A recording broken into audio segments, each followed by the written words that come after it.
Hi, my loves. Welcome back to Love, Sex and Magic with me, your host, Melissa Wells. And today's episode is all about plant medicine. As many of you know, Rick and I took a trip down to Soltara Healing Centre a few weeks ago to have an ayahuasca retreat experience. Now, it wasn't our first ayahuasca experience, but it's definitely up there with one of our favorites. So I decided to invite Dan and Melissa, the co-founders of Soltara, onto the show to hear all about what is plant medicine? How did you get into it? Like, what's their advice for people who are really interested or intrigued to have their first experience, but a little scared and hesitant?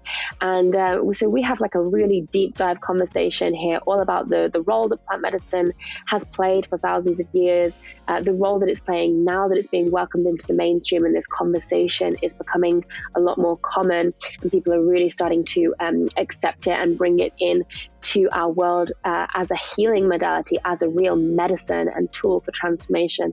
So, can't wait for you guys to listen to this episode. All right, let's do it. Without further ado, let's bring Dan and Melissa onto the show. Dan and Melissa, I'm so excited to have you on the show. Thank you so much for joining me here. So nice to see you again a week later. Yes, same here. So for all of our listeners that are tuning in that don't know about Soltara, or maybe weren't following my journey a couple of weeks ago, Rick and I came to Soltara, your incredible plant medicine healing center in Costa Rica, and we had such a magical experience. So thank you so much for welcoming us into your amazing space. What you've created is so special, and it was really an honor for us to come and spend that time with you guys in that setting. So beautiful. It was for sure a challenging week for both of us, but you made us feel so safe and so welcome. So I'm really excited to have you on the show and hear more about have you share more about the vision of Soltara, what the message is, and kind of how you guys both landed in this industry, because it's not your usual industry. I'm sure you didn't kind of think that you'd be here 10 years ago. So I'd love to really hear from both of you. Dan, why don't we start with you? Talk us through your journey, because I know you were doing so many different things before you had your very first ayahuasca experience that really kind of changed your life. Sure. Well, first of all, I just wanted to let you know that all of our staff is still raving about you and Rick, about how amazing you two are, and how lovely of a time they had with you. And also the fact that you felt really safe and comfortable is really a testament to how good they are, how good the staff is, how dedicated they are, how experienced they are, how much they give every week to every person it's humbling every time I hear about it and see them in action. It's really amazing. And I don't think I could personally do that, but that's why I don't do that. That's why I do what I do, and Melissa does what she does, and we have other people who do what they do.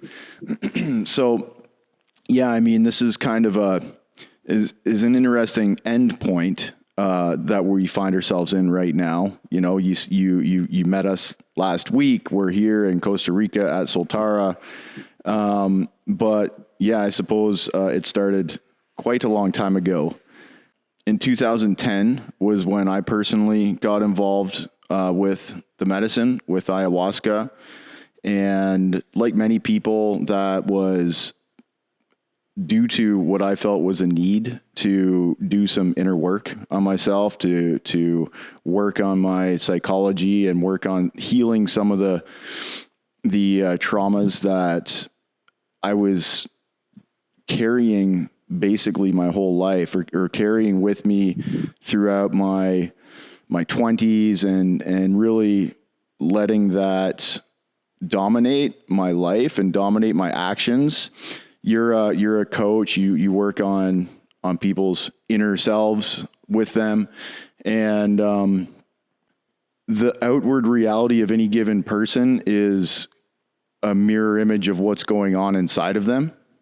If you have struggles that are taking place inside of you, if you have traumas, if you're out of harmony, if you're not talking to yourself in a loving way, if you're telling yourself negative stories, blaming yourself for things that, you know, were out of your control, what have you, there's all kinds of negative ways you can punish yourself internally, and then that manifests in undesirable external realities, external outcomes. So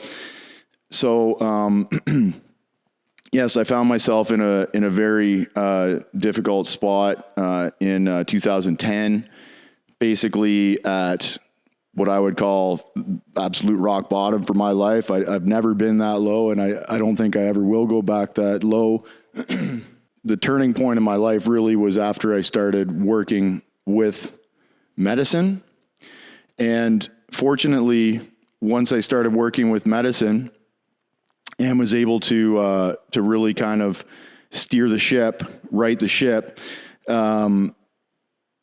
I had already been doing a lot of kind of expat living, I guess you could say, like working in travel and tourism in Latin America. So I had a lot of experience in working in Latin America, working, you know, with guests, with tourists, running groups, and with the languages.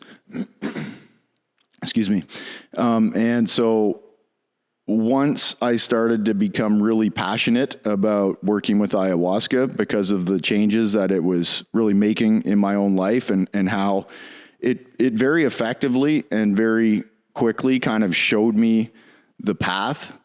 And, you know, once I saw the clear path, it was much easier to walk that path. It was much easier to take action that was in alignment with a path that would make me happy, that would make me fulfilled, that would allow me to utilize my very, I guess, unique skill set to kind of contribute in a positive way and help people in the world. And so when I became very passionate about that, I was able to combine that with my experience working in Latin America to, like, basically just start bringing people down into the jungle, down into South America, and kind of leading these trips that combined a little bit of kind of intercultural immersion and travel with the ultimate goal of doing an ayahuasca retreat. So I started doing that for a couple of years. So, like, what kind of, like, transformation did you experience within yourself from the medicine? Like, to really want to devote your life to sharing it with so many people, like, what did you experience? What was, like, the kind of before and after of your life, or how you felt in yourself? Sure. So I was fortunate to have an extremely powerful ceremony, the very first one, which was a good thing because I only did one ceremony. It wasn't like a retreat. I went down to kind of a weekend retreat, and I actually only did one ceremony. But that was, like, I mean, it sounds cliche, but one of the most profound experiences of my life. And at that time, it was the most profound experience of my life. I've had a few since, but, you know, the memorable things that came out of that were that I really hated myself before that. I was very, very, I just hated, like, basically everything about myself, the way I looked, the way I sounded, the way I acted, what I've done with my life, regrets I've had for actions I've taken. And that transformation for me came when, during the ceremony, it was a very visual ceremony. I got lots and lots of amazing visions. And one of those visions was, like, looking at myself from, like I was standing outside of my body, and I was just, like, seeing myself, and I was seeing kind of all those, like, imperfections that I held myself in contempt for, that I hated about myself. So I saw these kind of imperfections, and I felt a sense of love actually for myself and acceptance. Like, it was like just telling myself, like, dude, you're not that bad a guy, you know, like you don't need to, you know, hate yourself. And, that was transformational for me basically immediately, because it changed the way that I acted from there on. And it allowed me to kind of just drop all the regrets and remorse that I had and kind of forgive myself. And, you know, there was a lot of grieving that took place that night. And it also started to repair the relationship that I had with my father. You know, I had a really rocky relationship with my father, and I was, you know, always kind of this like wild guy, and he was very straight edge and very conservative. And I was always like very out of control. And, you know, I like to like, you know, do drugs and stuff like that, and just, you know, play heavy metal and just do all this stuff. And I, you know, was never into sports, and he was always like the sports guy and the, you know, straight edge and drugs are bad and everything like that. And, so we had a really rocky relationship and really didn't talk that much. But during that ceremony, I saw him a lot in my ceremony, and like just also felt a lot of love for my dad. And I just, after that point, I just started becoming 100% honest with him about everything and being public and honest about what I was doing. And I started talking about ayahuasca and everything in public after that point, which, you know, really got him upset because he was still very anti-drugs, and thought, you know, and my aunts and uncles and everybody else who were kind of in that same cohort thought like, you know, Dan's just going down to the jungle to get high and all this stuff. So it was kind of a bit of a challenging thing. And, you know, over time, publicly that got better. And, you know, the end result of that is actually my dad's my business partner here at Soltara. You know, and a lot of the guys who were thinking I was crazy and going down to the jungle to get high, like they invested in Soltara. Like it's, you know, it's kind of like the proof is in the pudding. And then, you know, I think that's like such an important, just on that point of like people having this like misconception of like, it's taking drugs or it's getting high. That is not what ayahuasca is about. Like, you cannot put plant medicine that is brewed by indigenous healers and has been used for centuries to evolve human consciousness. You cannot put that into the same category as just drugs like, you know, cocaine and ketamine that you might have like that actually cause harm to yourself and cause harm to others and are addictive. You know, I always say like ayahuasca is not addictive. It's healing your trauma. It's making you a better person. It's evolving humanity. So to put it in that same thing as drugs really diminishes its power and its healing nature.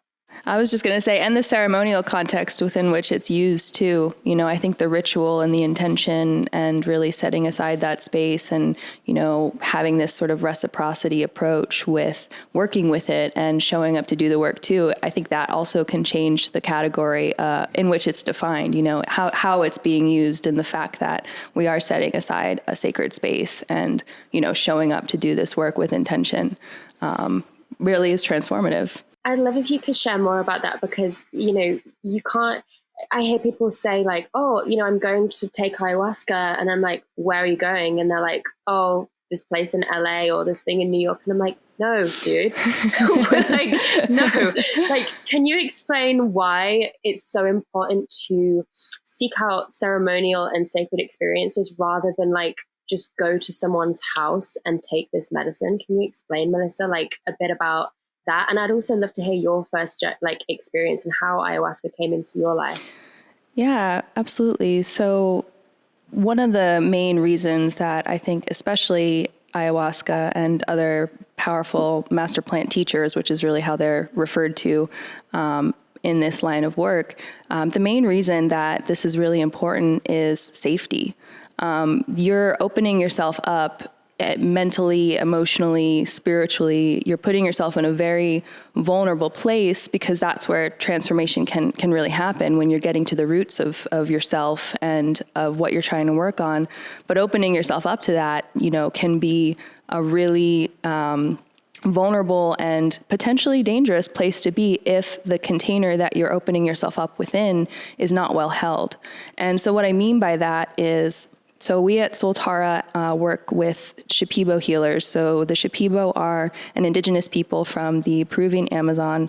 They're one of many tribes that work with this medicine in different ways. And they are one of the older carriers of this medicine. They work in a lineage-based tradition. So you have a maestro teaching an apprentice over a period of years. And essentially, I mean, how I like to describe it to people that I think lands in the Western world is it's really a healthcare system, and a traditional healthcare system.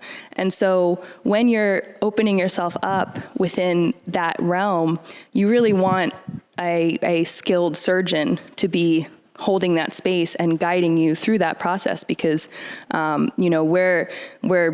we're babies on this path, right? Like, we didn't go to spiritual medical school like these healers did. And so, when you want that kind of care, and you are opening your wounds, literally, it's really important that you have the context around that event to be well guided by someone who knows how to navigate the medicine space, someone who has experience with things that can arise that might be challenging, can help you to come back to yourself and to really be able to open up and do the work so that it's effective and that it lasts. And the Shipibo believe, and I've experienced this myself, it's what I believe as well, that we are working with spirits, with spiritual beings, and that the plants are different master plant teachers are essentially like doctors in a hospital. And so when the Shipibo healers that we work with are singing the Icaros, or the healing songs, that's their main conduit of healing. That's like their main tool for the healing work to be done. And they are channeling the plant spirits that they have studied with and undergone very long, intense dietas, which is essentially how they are able to connect with the spirit of the plant. And through this process of dieting and cleansing themselves, becoming a real vessel for that over a long period, then sometimes the plant will gift them with a song, which is how it conveys the subtle energies of that plant. And so when they're singing the Icaros, they're channeling different plants coming through. And essentially, the way that it's been described to me is kind of working to undo the energetic knots in your body through the vibration of sound. And so, you want someone skilled to be doing that. That's a really important aspect. Yeah. And it's real work, it's work on every level. It's energetic work. And, the experience of people that go through emotional work and mental work and physical work. I mean, it really incorporates the whole person. And so I think, approaching it with that understanding that, okay, this is a healthcare system, and you want to make sure that, when you go into spiritual surgery, that you're under the care and guidance of people who know what they're doing.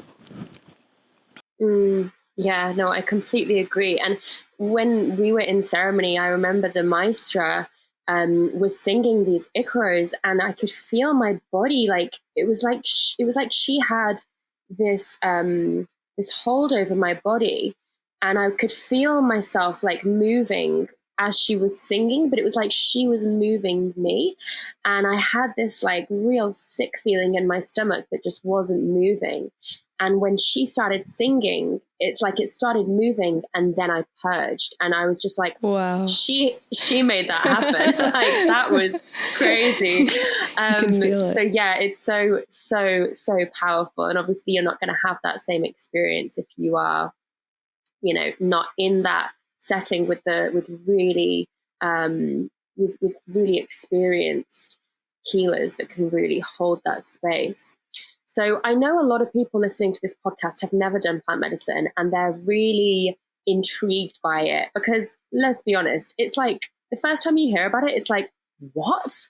That is wild. Like, you can take this plant brew from the Amazon and the spirits of the plants, like what even? And then that heals generational trauma. Like, how is that even a thing? Like, this is so crazy. And I know that for a lot of people that haven't had their first experience, there's a lot of fear around, like, what happens if I lose control? I'm afraid to completely let go. You know, if there are people that are listening that have these kind of fears, but they are really intrigued and maybe they've got something that they want to heal, a pattern, an addiction, maybe they just want to improve their lives, and they're really intrigued by the world of plant medicine. Do you have like advice for people that are thinking about coming for the first time out to somewhere like Soltara to have their first experience? Yeah, so I can take that one.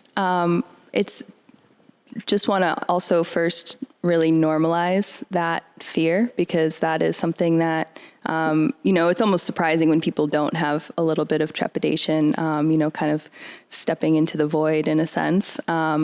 And it's such a personal and unique journey for everyone. And really what I've found that it comes down to, in helping guests and people who are interested in working with the medicine to really be able to get the most out of this experience, is having this foundation of trust so that they are able to surrender to the process, because it is a process, and there is a sense of interacting with something intelligent, and that's why they call it a teacher plant, and to really be able to trust that this medicine has your best interest in mind, that the ultimate goal of this whole thing is healing.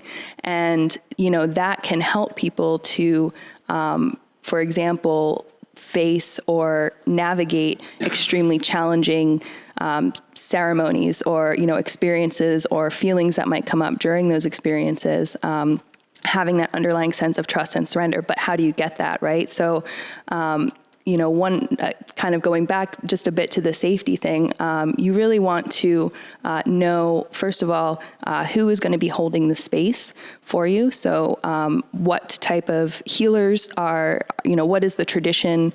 What is the experience of the healers? Who are the healers? Who were their maestros? What is the lineage? How long have they been working with the medicine? How long have they been holding ceremonies for others? And similarly with the facilitators. So just for people who might not know, the way that we run ceremony and many centers run ceremonies is, typically they'll have the healers who are essentially doing the energetic work. So they're the ones that are holding the space, serving the medicine, and really navigating the energy of the ceremony, the ceremonial container, whether through song or instruments or intention and smoke and things like that, all of their tools. And then the facilitators, at least at Soltara, are Westerners who have a lot of experience working with the medicine, studying within a tradition, and are also able to essentially help guests do the emotional processing outside of ceremony, but also during ceremony, help them with, if someone is having a rough time or someone needs to go to the bathroom, or, just kind of being there as a liaison between the healers and the guests. And so you also want to know about, what is the experience of the facilitators, and, where have they studied? And you also want to know about the brew. So it's really important to know what's in the brew that you're taking. So typically, and at Soltara, we work with just the two main ingredients, which is ayahuasca vine and chacruna leaf. And they're brewed together into a tea, a very thick tea. And then, but other places, other traditions, other healers might add in different things like tobacco or, different medicinal plants. And so you just want to know, what is in the brew. And if it's something that's outside of the two main ingredients, why is it added in? Because that can also affect the experience. And sometimes certain plants you don't want to add into the brew unless you've personally studied that particular master plant separately from just kind of coming to this for the first time.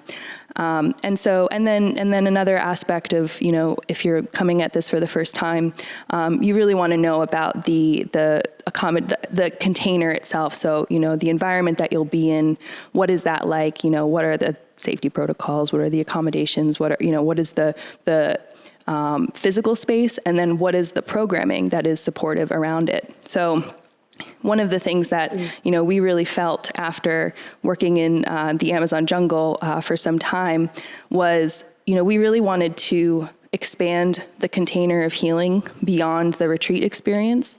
So, and it already is the case, right? It's just kind of framing people to see that it's not just like the 1 week retreat with 4 ceremonies that is your healing, right? It's like the preparation beforehand, the intention going in, the experience itself. What is the supportive programming around that?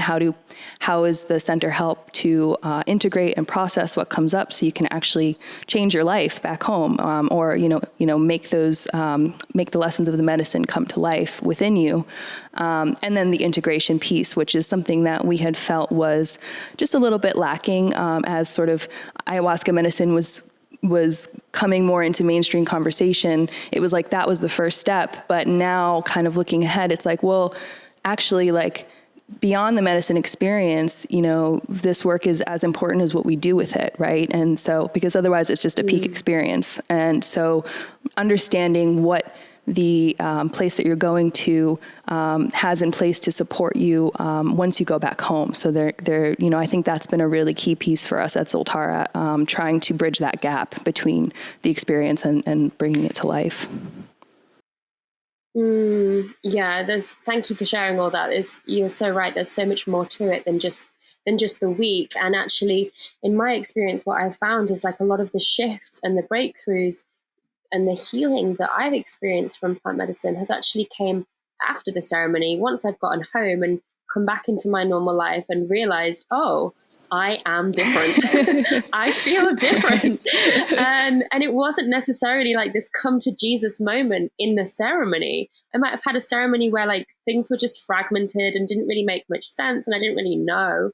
But then I got home and suddenly there was this, I don't know, something that used to trigger me doesn't trigger me anymore. Or I feel brighter, or I feel differently towards something that used to stress me out.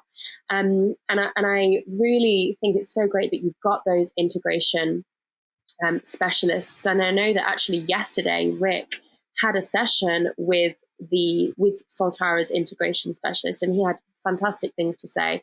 I think you include like a free session, right, with a specialist once you get back. So yeah, he took his yesterday, and he had we thought it was fantastic. The medicine really shows you the path, but it's up to you to walk the path. And that's really where integration comes in. Like you say that you feel different. Some things don't trigger you that might have triggered you before.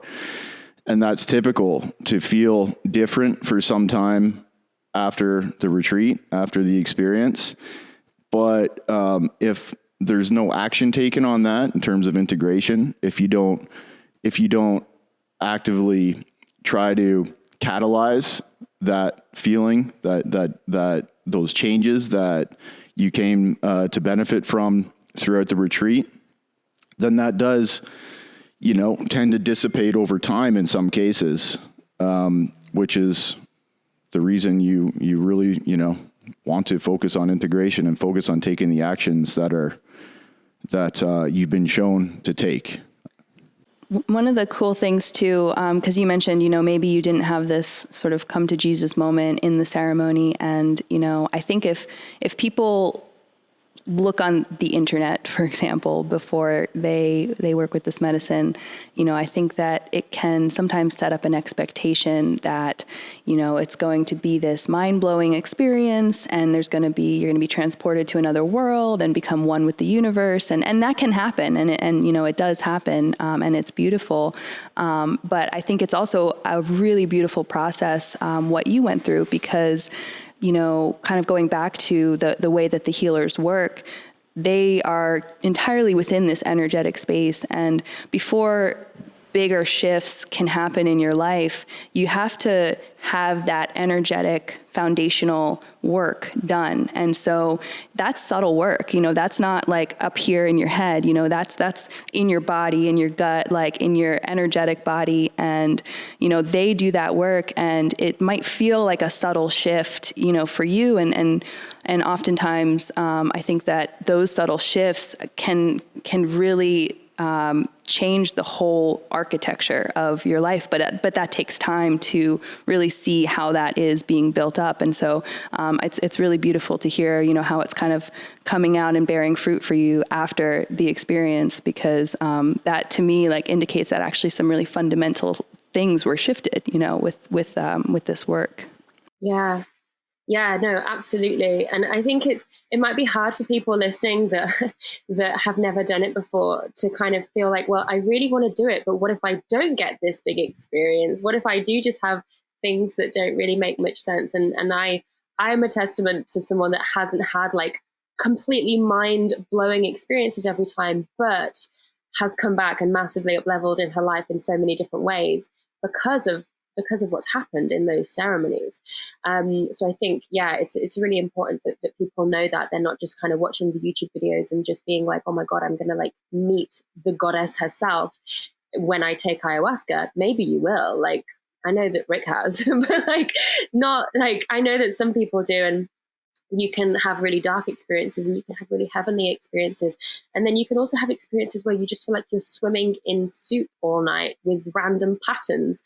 And it can be really disheartening if you have a really high expectation of what it should look like when you are arriving to the center. Something that we talk about at Soltara is the difference between intentions and expectations. And so we say, come with intention, but not with expectation. And, essentially that is trying to convey to let go of controlling how the intention is going to come into play into your experience and how it's actually going to support you in your healing. And this is a bit of a cliche, but, I'm sure you've heard, we don't always get what we want, but we get what we need. And, one thing that I find really beautiful about the way that this medicine works, it's almost cheeky sometimes, I feel like. So, you might have someone come in who has a lot of underlying anger potentially to deal with, right? And they're like, I really want to have an experience to deal with my anger. And so they'll drink medicine and then they'll feel nothing. And then they'll get really angry. And then they'll be like, I didn't have an experience. I'm angry about that. And it can take some time, but really understanding that is the experience. That is, the anger is coming up. Why is the anger coming up? Because you felt like you wanted you had a certain expectation of a situation and it didn't meet those expectations, and now you're angry. And it can be such a cheeky mirror for life. I know I've experienced this, in my ceremonies, and it's I feel like sometimes it definitely, it works in mysterious ways. And for me, I feel like it knows me better than I know myself. And it will just always give me the lessons in just the way that I don't expect, essentially. And completely. And so just embracing that, not holding on too tightly to any one idea about it. Yeah, I actually had that experience myself, the first time I drank medicine, which was a week at Rhythmia last year. And I felt hardly anything the first 2 nights. And I was so devastated. I was upset. I was crying. I felt so left out and so left behind. I felt like the group was moving forward and I was being left behind. And it was hard for me to realize that was the medicine, because even though it wasn't my intention to heal this particular trauma from my childhood, I did have a trauma in my childhood about being left behind, about being excluded from the group. And that's exactly what the medicine showed me. So I wasn't angry. I was devastated to be excluded and left behind. And it's so crazy. But since that experience, I have never felt that same inner child feeling of being left behind and excluded. It's just evaporated from my system. It doesn't affect me anymore. So I know that was the medicine doing really clever, precise work that was not what I expected. So I can comment on that with a similar experience that I actually had before doing my first ceremony. I was terrified about, you hear these stories of you're going to confront your demons. You're going to, all these things that are buried within you are going to come up. I was so afraid. I was so afraid that I was going to have to stand and fight with these things in my head and in my memories. And it was so crazy because they just went away. Like I went in, I had this big ceremony, and like all the things I was afraid of facing, I didn't face. I faced other things, but it was not nearly as terrifying as I thought. And I found like those things that were, I was most afraid of just kind of dissipated. Yeah. Yeah. And when you think about like how many years of therapy or counseling it could take someone to feel fully at peace with that trauma, and then they can go and take ayahuasca and without even really trying to do anything, it's gone, or it doesn't have the same power over you. So I have a question, because I think like there's probably a lot of women listening to this. It's mostly women listening to this. We do have some men, but I would say the women listening to this, or the people listening to this, are very open-minded, already on a spiritual journey, already working on themselves. But I know there's going to be people listening to this that really want to bring their partner along, and maybe their partner isn't as open-minded. Like what kind of thing do you say to people who are really, really like more science-minded and really want the data and want the facts and the studies? Like, because I know that plant medicine is like really now coming into the medical industries and being used for depression and end-of-life therapy and addiction, and it's really receiving the recognition that it deserves. But like, what would you say to someone that's like more like less open-minded to the spiritual side of things, should I say? It's funny because I come from a background of, I have a master's in biomedical engineering, and I worked in a biology lab for many years, working on cancer research. So I was ingrained. I was like, this path has been completely tangential to where I thought, my life was headed. And I've always loved science and engineering and just like the way the world works. I've always had a very logical approach to things. And, the first thing I would say to someone is, I feel you. Like this is different. And the empirical evidence adds up. It works. It works for people at some point. And so, what they're discovering about the way that it's actually working on the brain is really beautiful. It has the potential to rewire your brain. And so what it does is so they've done like imaging studies on the brain of people taking ayahuasca. And I hope I get the names of the brain right, so please forgive me if I don't. But essentially, it activates the amygdala, which is your kind of emotional response containing center. If you have a big trauma in your life, then that's where that sort of visceral fear comes through and works to protect you. And so if you get bit by a dog when you're young and you have a fear of dogs later in your life, that's the amygdala, basically. So kind of beneath your cognitive mind. So it activates that. And then it activates I believe it's the prefrontal cortex, which is essentially our conscious thinking brains, what we consider like our sense of self and ability to consciously think. And then it activates the hippocampus, which is the bridge between the two.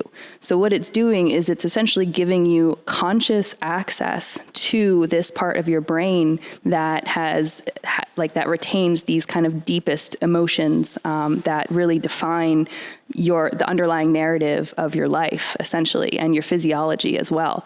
And when you have that direct access like that, you can physically rewire that and create and reimagine new memories, rethink new memories, and literally change your perspective on your life and the things that happen to you, and the framework of your perspective.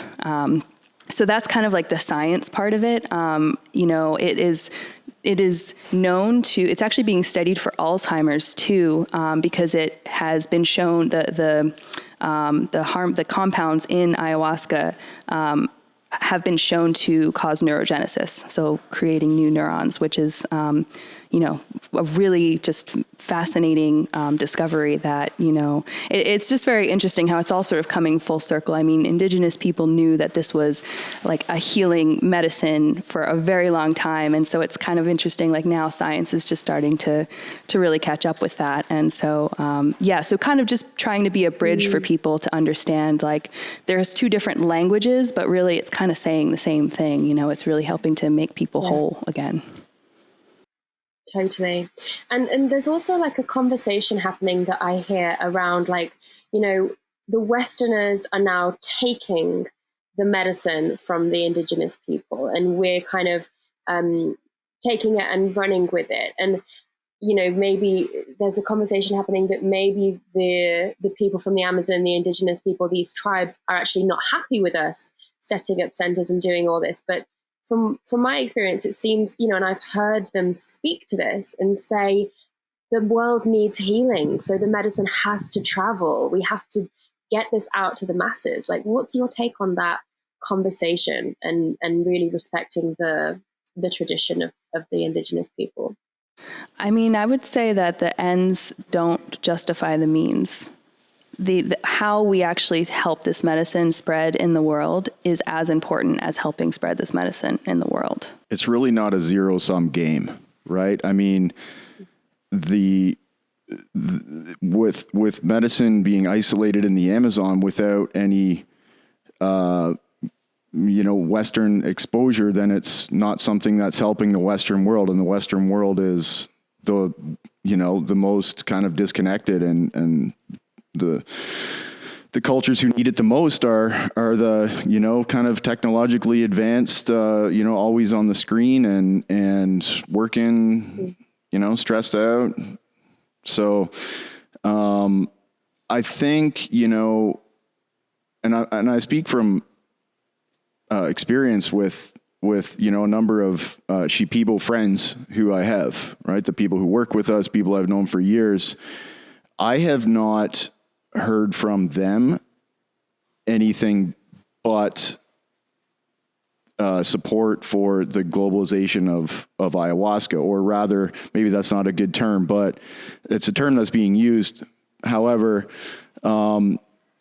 the need globally for ayahuasca to get out there. So, for example, when I started this, I was taking people to Niue Rao, a center in Peru, a Shipibo center in Peru. And the lead healer there, Ricardo Amaringo, he used to train people nonstop. He used to train people. Anybody could come. Anybody from anywhere could come and sit with him and learn how to drink and serve the medicine. And he wanted, he strongly believed that people learning how to drink learning how to serve the medicine and taking it to different places around the world was ultimately beneficial for the world as a whole. That being said, there is still a need to properly hold and serve the medicine and make sure that there's reciprocity, so that the communities that birthed these traditions are participating and being part of the benefit of this globalization of ayahuasca. I don't feel quite as positive about people training for a month or two and then going and hosting ceremonies in LA or New York or whatever. That doesn't sit very well with me, but I think when done respectfully and properly with sufficient reciprocity, and, with sufficient participation, that the healers get a front and center role in how everything is going and in guiding the process and making sure that they are receiving benefits, their communities are receiving benefits, and ultimately we're serving to preserve the Amazon as well, and contribute to those the sustainability of those traditions. And actually, the fact that the Shipibo people are able to go out and work doing this work in a Western run center with a whole bunch of Western customers who are, showing up with resources, that's actually helping to perpetuate the tradition as well, because now it's not just a tradition, it's actually something that can be really seriously gainful employment for, and you know, around the world. It's like a trade that, you know, can be used to bring in resources and live an exciting life and meet lots of really interesting people from around the world. So. I think it's interesting, this idea too of, you know, not just paying it forward in the way that we are, you know, our intention of helping to spread healing to the world, but also paying it back. You know, this medicine isn't ours, you know, and it really was gifted, and sometimes taken. You know, these are important conversations to have, and these are hard questions to ask. And, you know, that's why it is really important for us to really ensure that we are honoring the Indigenous way of working with the medicine, being guided by it. We don't call ourselves a traditional center. And I think that's important too, because this idea of, I think, like, authentic tradition when it comes to sort of Western run centers can be a bit misleading, and maybe kind of just, and then that's where you start to think about, like, are you crossing the line to exploiting these terms for marketing purposes? Because we're not traditional. We work with psychotherapists. Like, we have, you know, integration meetings. Like, we wrote a book that follows a psychological treatment framework, you know, so we're guided by Shipibo healers. And when it comes to the medicine space and the way that they hold ceremony, we essentially leave that up to them. But, like, they don't do yoga, you know, before ceremony in the, you know, when they're in their own villages, you know, kind of working with this medicine there, right? So I think it's important to really honor the language that we use too when we talk about this work and, you know, these communities. And so there's like a reciprocity in that as well, like in the conversation. And so I appreciate these conversations too, because it's something that, you know, it's a responsibility that we have inherently and inevitably, being a place that serves medicine, to the medicine movement, to the medicine itself, and to the lineages and traditions and ancestors who came before. Yeah, beautiful. It's like it feels like integrating and blending the two worlds to me, because there's a lot of people that need ayahuasca, a lot of people that want to do ayahuasca, but they're maybe not going to trek into Peru, you know, to sit in a group of like 4 or 5 people with a healer that they know nothing about. I don't know. I'm just imagining that is more of the traditional experience, where they're like in the dirt and in I don't know. Like, I just have this picture of like real in the depths of the jungle. Dan, I'm sure you've had many of these experiences, but I feel as though people need like that retreat center. Like, you guys have amazing food. You've got a great pool. You've got beautiful accommodation. Some of the most stunning accommodation that I've ever stayed in the jungle. And I think we need that. We're accustomed to luxury. We're accustomed to the Western way. So we need to have certain things for us to feel safe, you know? And I think that's the way that we're going to get it out to the people that really need it. So I think what you've created is a really good blend of, you know, keeping the tradition and the authenticity and, you know, the real truth of the medicine, whilst also providing people with a really comfortable retreat experience. This work is already so uncomfortable. I think that part, you know, you're really opening yourself up, and I really empathize with the, like, I don't necessarily want to be worrying about snakes, like, in the same way that I would if I was in the jungle while I'm, you know, going through this challenging experience. And so, yeah, just to kind of say that, you know, I think part of Soltara's mission, which has really come about in some beautiful ways, is really trying to be a bridge. And it's kind of funny that we're in Costa Rica, which is like literally a bridge between the North and South. And so, yeah. The jungle's still there, you know, the jungle's not going anywhere. Like as this becomes more and more widespread and well known, you know, like I said, it's not a zero-sum game. Like we are providing a certain a certain type of service that's a little more comfortable, you know, just for people who don't necessarily want to trek in the middle of the jungle. And maybe that opens it up to more people and makes it more accessible to more people. So, so the net increases, but there is still something very, very special about going down into the jungle. And that you know, that experience to me is very dear to my heart personally, and I'm sure to Melissa as well. You know, many amazing memories from living and working in the jungle with, you know, with the relationships we had there, the time we spent there. But yeah, it's always there. The jungle's always there. You can always go to the jungle. And for those more intrepid travelers or people who are looking to, you know, do plant diets or to really kind of immerse yourself in the origin of the medicine, that's an incredible experience. And, you know, and it's always open. But for those who like nice accommodations in the jungle, you know, on the beach, we're providing the most we're providing the most Amazonian experience that we can while being in Costa Rica with slightly more comfortable accommodations. But we're not trying to cancel the jungle. You know, the jungle's always going to be the jungle. The jungle's always going to be amazing. We're just expanding the accessibility a little bit. Yeah, no, I'm really pleased you said that. I completely agree. And I'm really excited that Rick and I are now affiliates with Soltara. So we have a code in the show notes. If anyone wants to, you will get $200 off your stay if you want to actually book onto a retreat. So yeah, have a little look at the Soltara website, feel into it, and hopefully you'll get a good vibe. Like, you know, we obviously had such an incredible experience, and we really feels very aligned to partner with you on this and share the message of Soltara. So thank you for that opportunity.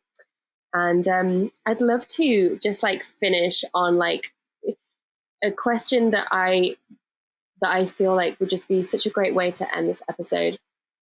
What's the vision for the world when the world experiences more plant medicine? What do you see happening? Well, we probably have two different visions, but I believe that, you know, if we want improvements on the macro scale, it has to start on the micro scale. It has to start one person at a time and just do that at scale.